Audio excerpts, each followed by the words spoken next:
안녕하세요. 프로그램 응용의 백주원입니다. 이번 장은 5장 함수에 대한 수업을 진행하겠습니다. 함수란 특정 작업을 수행하는 명령어들의 모음이에요. 그래서 수학에서 우리가 얘기하는 함수랑은 좀 비슷하면서도 개념이 좀 다를 수 있죠. 네, 그래서 프로그램에서는 이런 식으로 많이 표현을 하고요. 그래서 함수는 입력 받아서 처리한 후 출력하는 상자와 같다라고 여기서는 책에서는 표현하고 있어요. 그래서 여기에 어떤 거를 입력 누면 그 결과가 나오죠. 그래서 수학에서도 비슷한 이제 용어로 사용을 하죠.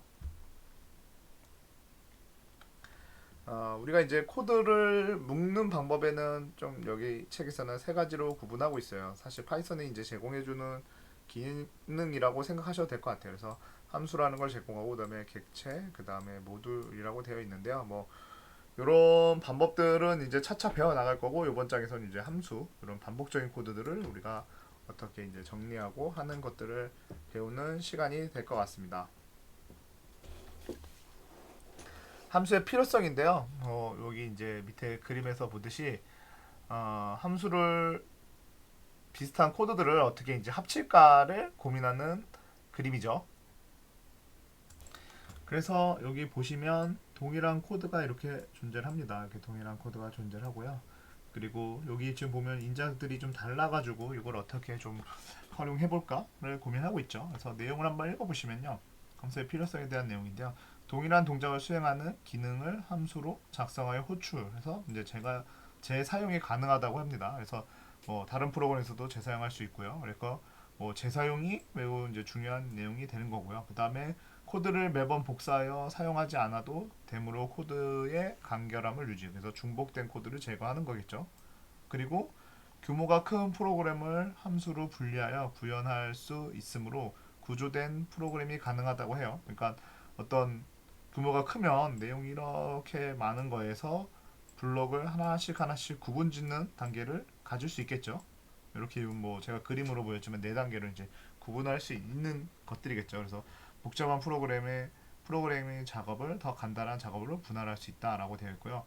각 함수에 따라 독립적으로 작성하기 때문에 수정이 용이하다고 해요. 그래서 가독성도 증대되고 프로그램 유지 관리에도 이제 쉬움되는 이런 여러 가지 장점들이 이렇게 있습니다. 그래서 여기서 보면 이제 요게 이제 함수로 우리가 묶은 거죠. 함수로 묶어가지고 이렇게 호출을 해서 사용을 하게 되면 요 코드들을 지금 여기에 있는 두 가지 내용이죠. 그러니까 요거를 재사용하고 싶었는데 재사용을 하는 거고요. 그 다음에 요 두 가지 코드의 중복성을 요런 부분의 중복성들을 다 같이 요런 부분의 중복성을 여기까지 내용들의 중복성을 이렇게 두 개로 있던 부분들을 제거하는 거죠. 그래서 중복성도 코드에서 이제 제거가 된 거고요. 그리고 이제 규모가 큰 이거 같은 경우는 이제 작으니까 크게 설명할 수 없겠지만 요 두 가지들은 가독성이나 이런 것들은 사실 뭐 당장 이렇게 짧은 거에서는 가독성이 이런 게 더 줄을 수도 있겠지만요. 최종적으로는 이렇게 함수를 묶어놔야지 찾거나 이런 걸 훨씬 편하게 할 수 있을 거예요. 그래서 이런 두 가지의 네 가지의 좀 장점들이 있다라는 얘기를 하는 거고요. 그래서 함수를 사용하는 방법에 대해서는 지금 좀 앞으로 가면서 배울 거니까요. 근데 여기 보면 이런 식으로 DEF라는 거를 사용하고 있구나. 여기 콜론이 좀 빠졌네요. 그래서 요것도 좀 이거는 요 예제는 좀 잘못된 그림이긴 합니다. 조금 차이가 있네요. 아무튼 그렇게 해서 이런 내용들이 있구나라는 거 알고 가시면 될 것 같아요. 한번 그리고 이제 그래서 함수를 사용하는 경우 함수를 이용하면 우리가 여러 번 반복해야 되는 처리 단계를 하나로 모아서 필요할 때 언제든지 호출할 수 있다라고 되어 있어요. 그래서 아까 이제 위에서도 보듯이 여러 이런 이름을 우리가 프린트할 때 이런 내용들을 한 번에 프린트할 때 철수라는 이름과 자영이라는 이름만 바꿔줌으로써 동일하게 사용할 수 있겠죠. 함수의 이제 사용 예인데요. 함수 안에 이제 함수 안에 있는 명령어를 하기 위해서는 호출이라는 거를 쓰게 되죠. 그래서 우리가 알게 모르게 이제 많은 함수들을 썼어요. 여러분들이 결국은 시어널은 어쨌든 어느 정도 배웠기 때문에 함수 호출들은 많이 사용하셔서 제가 어, 크게 이 지금 온라인 강의에서는 크게 이제 어, 중점을 두고 설명드리진 않았지만 우리가 프린트물이라든지 인풋이라든지 뭐 여러 가지 이제 함수들을 몇몇 개를 사용해봤습니다. 그래서 이런 식으로 이제 호출하는 방법을 보여주고 있는 거죠. 그래서 거기에 어떤 인자를 넣고도 호출할 수도 있었고 그런 것들을 한 거예요. 그러면 이제 우리는 이번 장에서는 이제 함수를 만드는 단계를 이제 한번 배워보는 거죠. 그래서 함수를 이제 정의하는 건데 파이썬 같은 경우는 아래와 같이 이제 정의를 하고 있어요. 그래서 def라는 걸로 하고 여기에 이제 동일하게 들여쓰기가 들어갑니다. 그리고 여기 이제 명령어들 반복할 명령어들을 넣겠죠. 그리고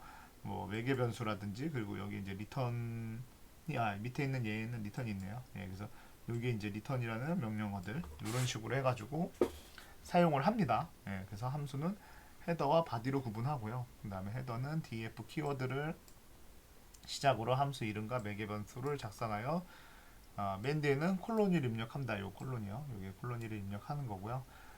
파라미터에는 외부에서 함수를 전달하는 데이터이며 함수의 내부에 해당 데이터를 이용하여 실행한다라고 되어 있고요. 그다음에 바디는 함수를 실행해야 할 코드를 입력하는 부분이 되는 거고요. 그 다음에 리턴은 키워드를 이용하여 함수를 종료시키거나 처리된 결과를 호출한 것으로 반환한다라는 뭐 함수에 대해서 이 정도만 알고 있어도 여러분들 뭐 많이 사용하셨을 거니까요. 그래서 함수는 이런 식으로 이제 정의는 되어 있고요. 한번 실제로 이제 사용하는 예를 보시면 될 것 같아요. 그래서 이거는 함수를 정의 한번 해본 거고요. 여기서 내부적으로는 요 함수를 하나 이름은 이렇게 정해져 있지만 사실은 프린트를 하는 함수겠죠. 이름을 프린트하는 함수고 이런 식으로 구성이 됩니다. 요거는 한번 저랑 같이 실습을 그냥 뭐 이건 간단한 거니까요. 사실은 요 내용에서는 여기서 입력하는 걸로 돼 있는데 그냥 제가 이 부분은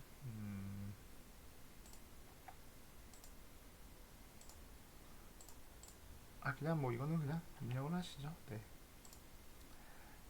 챕터의 메인으로 했고요. 나머지들은 필요 없는 것들은 닫고요.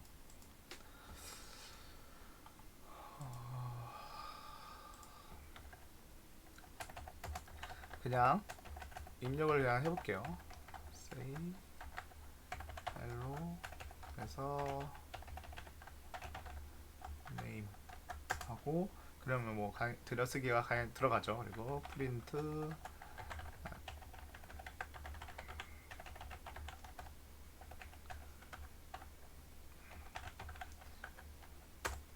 이런 식으로 이제 사용을 합니다. 그래서 뭐 이렇게 된 상태에서 실행시키면 아무것도 동작을 하진 않아요. 네, 이 상태에서는 아무 동작도 하진 않고요. 그 다음에 여기서 제가 함수를 이런 식으로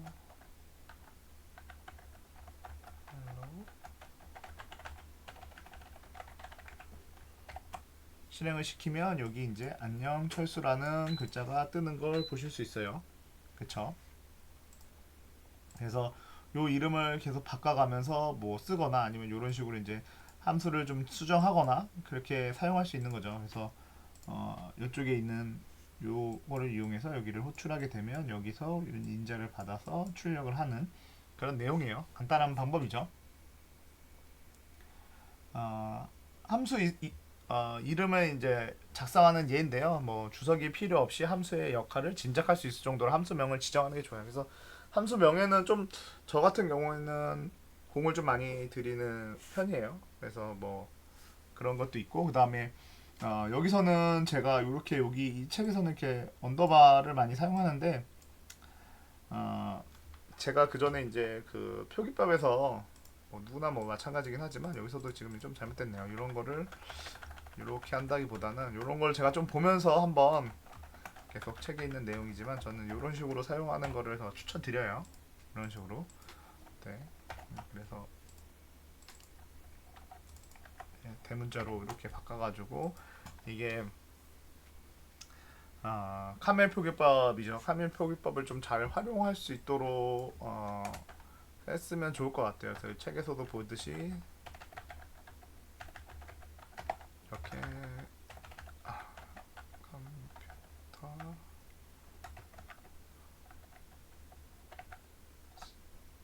뭐 이런 식으로 이런 식으로 이름을 좀 정하면 좋을 것 같아요. 네, 그래서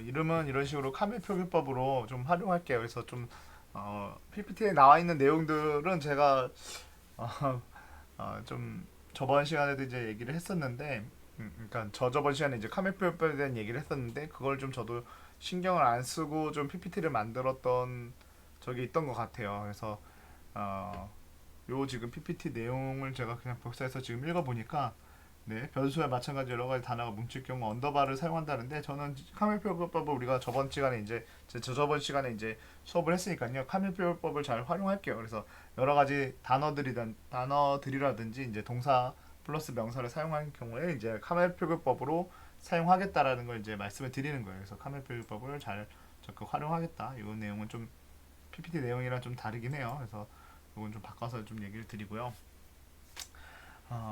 그리고 이제 함수를 호출한다. 그래서 함수를 사용하기 위해서 함수를 호출하여 하면 함수 기능에 필요한 부분에 함수의 이름을 적절하게 작성하여 호출한다라고 되어 있는데 뭐 그리고 함수가 호출되면 함수 내부 코드가 순차적으로 실행되며 실행 후 호출한 곳으로 돌아가 나머지 코드를 실행한다. 한 번 작성된 함수는 몇 번이라도 호출 가능하다라고 되어 있어요. 그래서 뭐 이런 것들은 이런 그림들은 많이 봤을 거예요, 여러분들. 이렇게 해서 여기 호출하고 다시 여기로 돌아간다. 리턴이 있으면 리턴문을 진행을 하고 리턴을 해서 이쪽에 이제 리절트에 이제 값이 들어가게 될 거고요. 이거는 뭐 여러 번 중복해서 호출할 수 있다라는 게 이제 함수의 장점이죠. 그래서 여러분들이 이제 코드를 하면서 좀 더 편하게 할 수 있는 것들로 이제 구성이 되어 있는 거죠. 사실 이런 것들은 뭐 시어나랑 동일하기 때문에 시어나에서 했던 내용들을 그대로 이제 착용하고 있다고 보시면 될 것 같아요. 값을 반환하는 함수라고 해가지고 이제 값을 반환하는 경우 이런 식으로 이제 코드가 작성을 하고요. 여기 지금 보면은 순서가 조금 이게 지금 요 커서로 돼 있어서 조금 헷갈릴 수 있는데요. 요거를 빼고 함수를 만드시면 좋을 것 같아요. 그래서 저랑 한번 요거를 그냥 제가 한번 저도 복사를 해와서 한번 해보겠습니다.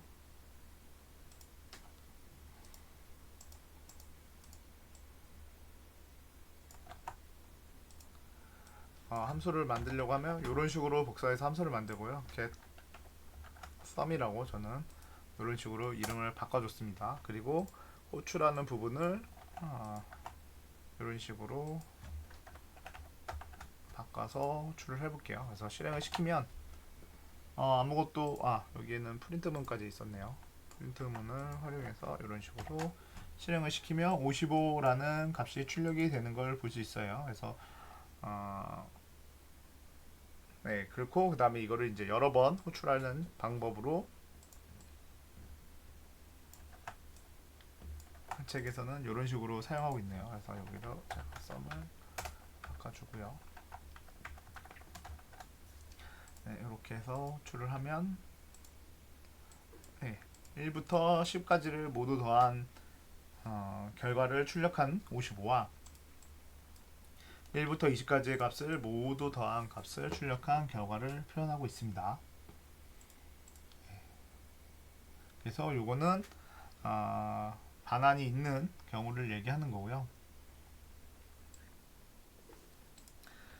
여기서 이제 스퀘어 함수라는 건데요. 하나의 입력을 받아서 하나의 출력을 만드는 함수죠. 그래서 요거는 내려서 얘를 보시면 제곱하는 이제 기능인데요. 여기서 이제 리턴으로 입력을 하나 받아서 출력하는 거예요. 이건 뭐 실습하지 않아도 여러분들이 충분히 알 수 있을 것 같아요. 네, 그리고 보시면 될 것 같고요. 그냥 좀 궁금하신 분들은 한번 해보시면 될 것 같아요. 입력을 하나 받아서 출력을 하나 만드는 예를 나타내는 거고요. 그 다음에 얘는 입력을 두 개 받아서 출력 하나 내보내는 거죠. 여기도 이렇게 되어 있는데요. 요거 같은 경우도 이제 책 자체가 어쨌든 카멜 표기법을 사용하고 있지 않기 때문에 제가 이제 계속 제가 표현할 이런 이제 그림 같은 것들은 제가 이제 변경할 수는 없으니까요. 그래서 제가 최대한 이제 이렇게 이제 코딩을 짜면서 카멘 표기법으로 표현을 하려고 합니다. 그래서 저랑 여러분들 이제 뭐 같이 짜는 어떤 경우가 있다면 그런 것들을 준비하려고 해요. 그래서 네, 이런 식으로 진행하려고 하니까요. 어쨌든 PPT는 PPT로 진행을 하고 그 다음에 이제 수업할 때는 좀 이걸 계속 변경할 나가려고 합니다. 그러니까 일단은 그런 내용들은 좀 알고 계셨으면 좋을 것 같고요. 어쨌든 요 같은 경우도 이해는 충분히 되실 거예요. 그래서 우리가 여기 이제 조건문을 배웠던 부분이고요. 그 다음에 입력을 x랑 y를 두 개를 받아서 조건 중 누가 더 큰 건지를 출력하는 거죠. 그래서 일반적으로 여기서 이런 식으로 사용하고 있는데 제가 그전에도 말씀드렸지만 이런 거 사용하려면 간단하게 한 줄로 표현하려 그러면 사망연산자, 조건연산자라고 하나요? 전에 이제 제가 그 책에서 이 책에서는 이제 조건연산자라고 있었는데 조건연산자를 사용하면 이런 것들을 한 줄로 써야겠지만 사실은 그거보다 이게 훨씬 더 가독성이 좋아요. 그쵸? 가독성이 좋기 때문에 요게 이제 그 이런 식으로 이제 더 많이 사용하죠. 조건 연산자보다 사망 연산자, 뭐 조건 연산자보다는 아무래도 이제 이런 식으로 표현을 한다라는 내용입니다. 그래서 여기서도 어떤 결과 두 개를 넣었을 때 하나의 결과가 나오는 예이고요. 그 다음에 이제 요거 같은 경우는 이제 진짜로 함수에 이제 어떤 처리를 더 매개 변수를 이제 두 개 받아서 처리가 이제 들어있는 건데요. 어, 얘 같은 경우는 이 안에서 연산을 수행하는 제곱이나 이런 것들을 수행하는 내부 이제 반복문을 수행하는 아까는 조건문을 수행하는 내용이었다면 반복문을 사용하는 내용으로 두 개의 인재를 받아서 하나의 결과를 내보내는데 얘는 이제 반복문을 사용하는 얘가 되겠죠. 그래서 함수는 뭐 다양하게 기능들 우리가 배웠던 기능들을 여태까지 배웠던 기능들을 모두 사용이 가능하다라는 얘기인 거죠. 함수를 이용할 때의 주의점입니다. 그래서 함수를 정의와 호출의 위치를 주의라고 되어 있어요. 그래서 여기 보시면 뭐 여기서 이렇게 해서 밑에 있는 함수 우리가 위에 장에서 배웠던 함수를 호출합니다. 근데 여기서 무엇이 문제일까요? 라고 되어 있어요. 그래서 이런 형태는 가능하다라고 되어 있는데 내용을 좀 보시면 파이썬 인터프린트라는 이제 방식이죠. 파이썬 인터프린트에서 함수를 호출하기 전에는 정의를 먼저 확인해야 한다고 해요. 지금 보면은 밑에 있는 코드를 호출했지만 어떤 뭐 정의가 먼저 되어 있진 않은 것 같아요. 맞죠? 얘보다 얘가 밑에 있어요. 그쵸? 그리고 함수 내에서 정의되기 전에 함수를 호출하는 코드는 허용. 이건 무슨 말인지 모르나? 그러나 실행하기 전 반드시 인터프린트가 정의를 확인해야 함이라고 되어 있어요. 그래서 이 말은 뭐냐면 좀 내용은 좀 어려운데 이 내용을 보시면 될 것 같아요. 그래서 이 코드를 보시면 얘는 가능하다고 해요. 분명 함수가 그 인터프린트 방식은 결국은 밑으로 내려가는 방식이에요. 순차적으로 밑으로 내려가는 방식인데 메인이라는 함수가 있었고 그 다음에 파워라는 함수가 있어요. 그리고 메인을 호출해요. 그쵸? 뭐 이 함수 내부를 인터프린트가 안 본다 하더라도 메인이 있는 걸 확인했고 파워가 있는 걸 확인했고 메인이 왔어요. 그 다음에 얘가 다시 위로 올라가서 여기 이 파워를 호출하게 되면 밑에 있는 걸 확인했기 때문에 얘 라인상으로 따지면 제일 먼저 얘가 1번 실행이 되고 2번 실행이 되고 얘가 3번 실행이 돼요. 그러면 이때 얘가 4번으로 실행이 될 거예요.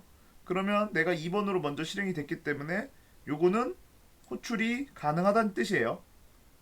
그런 의미겠죠. 근데 얘 같은 경우는 얘가 1번이 호출되고 봤는데 요 함수를 호출하라 그래요. 근데 얘는 얘보다 높은 애는 이게 존재하지 않죠. 뭐 인터프린트 방식의 순서를 제가 그냥 쓴 거예요. 임의대로 첫 번째로 실행될 거고 두 번째로 실행될 거고 세 번째에서 위로 올라갔을 때 얘가 네 번째니까 얘가 얘보다 더 위에 있기 때문에 이거는 호출이 가능하지만 얘가 첫 번째로 호출되고 여기가 호출되면 안 된다는 얘기겠죠. 한번 그래서 요 내용을 요렇게 지금 한 내용이 요 내용이에요. 요 내용 말이 좀 어려워요, 여러분들. 그쵸? 말이 어렵고 좀 내용도 좀 어려울 수 있어요. 이런 것들은 사실은 뭐, 뭐 시험 문제 내는데 되게 좋을 수 있어요. 어쨌든 지금 보시면